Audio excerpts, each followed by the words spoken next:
हाग्रामाया जे हा राननो गोसो गैया, जनसाधारननि समस्याखौ समाधान खालामनो गोसो गैया, बिथांनि थांनाय 17 बोसोरनि मावनायनि गेजेरजोंनो हमनो हायो।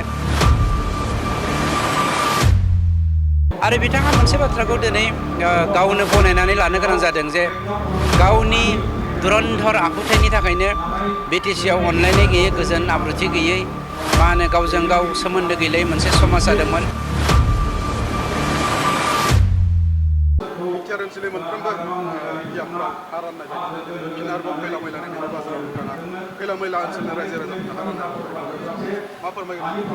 मानव गेदेर श्री प्रमद बर' बिथांनि दैदेननायाव जोंनि UPPL सरकारा थांनाय 17 बोसोराव BPFआ मावनो हायै खामानिखौ जोङो मावबाय।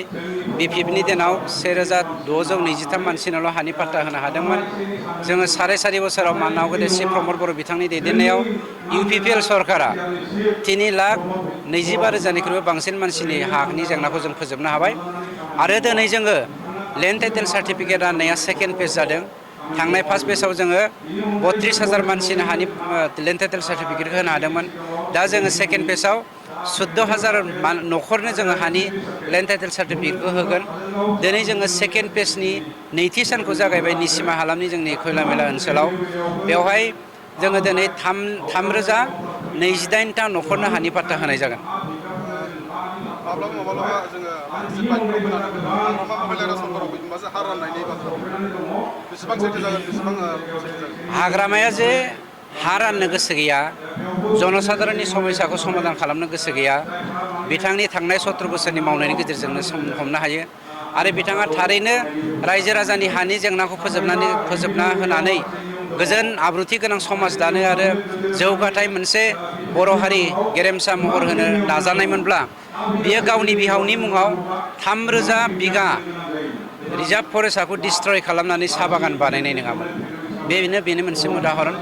आरो बिथाङा मोनसे बाथ्राखौ दिनै गावनो गनायनानै लानो गोनां जादों जे गावनि दुरन्धर आखुथायनि थाखायनो बिटिसिआव अनलायनाय गैयै, गोजोन आब्रुथि गैयै, गावजों गाव सोमोन्दो गैलायै मोनसे समाज जादोंमोन। दिनै हाग्रामाया जोंनि दैदेननायाव मानव गेदेर श्री प्रमद बर' बिथांनि दैदेननायाव गोजोन आब्रुथि गोनां, सान्थि गोनां समाज दानो हानायखाय, गासैबो जाथि जनगोष्ठीया गोरोबनायखाय बाइक लानानै हेलमेट गानालासिनो दिनै सान हर गिदिंलाबायनो हादों। नोंथांमोनखौ थाखाय मानो हाया होननानै बुंबाय थादों आरो 9थासिम सिटखौ देरहागोन होननानै सिगाङाव आं दाखालिनिफ्राय नोंथांमोननि मिडियानि गेजेरजों बुंगासिनो दङ। आङो मानव गेदेर श्री प्रमद बर' बिथांनिसिम, जोंनि पार्टी हाइकमान्डनिसिम गांसे आर'जलाइ होदों। बे आर'जलाइया जादों देबेरगाव समस्तियाव BPFनि बिजाथि हाग्रामानि एगेन्स्टै गेलेनो थाखाय, बेरेखायै बिजाथि होनो थाखाय आंनि अनसुलि बिसिनि मुङाव आं बिदों। जुदि जोंनि मानव गेदेर चिफ बा हाइकमान्ड बिथाङा जुदि मानियोब्ला आंनि अनसुलि बिसिया जे देबेरगावआव UPPL दोलोनि बिजाथि जानानै गेलेगोन, बेखौनो बिथाङा फेजेनग्रोथों। नोंथांमोननि सरकारा आथिखालाव बेसेबांसो हा पाट्टा राननायाव जाफुंसारदों? गासै जोङो हा पाट्टा एलटमेन्ट आरो सेटेलमेन्ट होनाया 22,000निख्रुइबो बांसिन जाबाय। BPFनि दिनाव 1,623 होदों। जोङो बोसोरब्रैयाव 25,000निख्रुइबो बांसिन होदों। गासैबो हानि जेंना, जेरै फरेस्टआव जोङो 32,000, 32,000 होदों। रेभिनिउआव जोङो 25,000 होदों। दा जोंना 14,000 रेडि दंबावो। बेफोरखौ नायोब्ला बिसोर आरो जोंनि गेजेराव बिराद डिफारेन्स दङ। मथा-मथि जोङो जुदि 15 आगस्टनि उनाव जुदि MCCआ जायोब्ला 15 थारिखनि सिगाङाव जोंहा फोथायनाय दं इसोरा जोंखौ अनदों, आशीर्बाद होदों। नंखायनो बे साननैसोनि गेजेराव जोङो 40निफ्राय 60,000निख्रुइबो बांसिन मानसिनो हानि पाट्टा होनो हागोन। प्रमद बर' बिथांखौ फेजेननो थाखाय बिथांनि एगेन्स्टआव, बिथांनि समस्थियाव साब्रैसो केन्डिडेटआ गसंगोन होननानै मिथिनो मोनो। नाय, सान्थि आब्रुथि गायसननो हानायनि थाखाय दिनै बैसाग दानाव जेरै दै उजान जाबा ना खुरसाफ्रा बारल' मोसायो, रंजायो, बेफोरबायदिनो रंजानाय फैदों। आरो जों माने देरहासार जानो हादों। माबोरै देरहासार जानो हादों?